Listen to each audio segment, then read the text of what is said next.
How's it going? Marty Schwartz here. Going to teach you a real easy progression. It's great for beginners.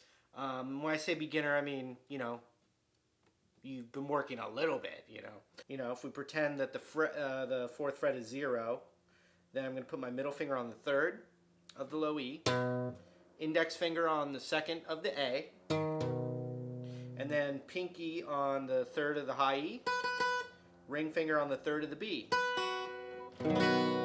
And you get the G major chord. So that's the first chord. The next chord, I'm going to go to a D chord. So ring finger on the third fret of the B string, middle finger on the second fret of the high E, index finger on the second fret of the G. But if you can do this, this is really what's going on. The thumb is wrapped around the second fret of the low E string. So the first chord is G. Second chord is D with the thumb wrapped around the second fret. So that's called D/F sharp. Then we're going to play an E minor 7 is what it's called. And basically, what we can do is keep the ring and pinky down where they were for the G chord, but then have our index finger on the second fret of the A string and middle finger on the second fret of the D string, and you have this full, luscious sounding E minor 7 chord.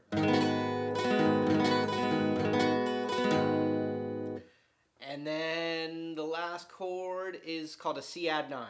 So the pinky and the ring finger are going to stay in the same spot. Middle finger goes to the third fret of the A string right here. Index finger goes to the second fret of the D string, and now this is called a C add 9. So here are the chords. G, D over F sharp, E minor 7, C add 9. And by the way, the E minor 7, for instance, if it's too hard right now to keep your ring and pinky down, you just play a regular E minor. It's still going to work for singing or anything. It's going to serve the same purpose.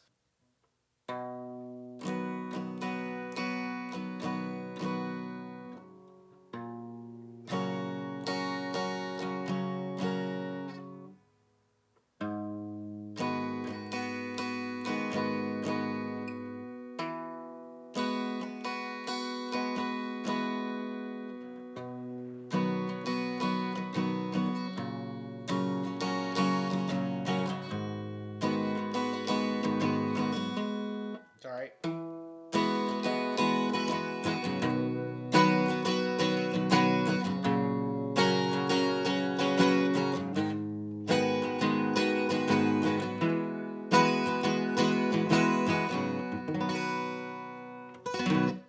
Alright, so why don't you try and play along with me, and what I recommend you doing if the rhythm's still hard for you, one down strum for each chord change. But otherwise, play right along. We'll jam it out. Here we go. 1, 2, here we go.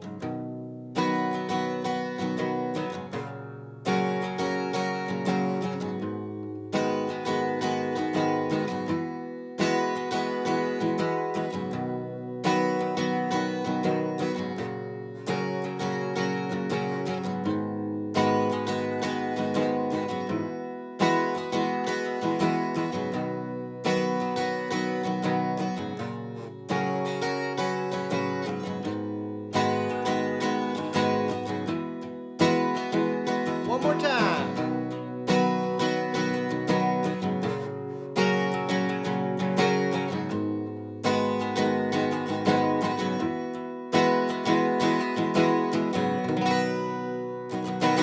There's a bridge in this song, but there's a really good kind of songwriting technique that I'll point out, and that's taking the chords that you're already using and mixing them up into a new progression. So what he does is he takes that E minor 7 voicing, and he goes 1, 2, 3. Then we're going to go do that C add 9. So 1, 2, 3, 1, 2, 3 to a D chord.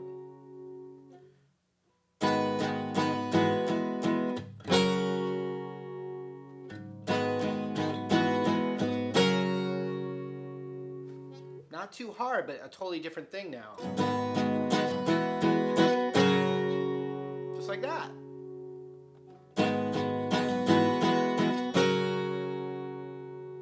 Now you have a whole new part with the same chords, everything's the same, and that's it.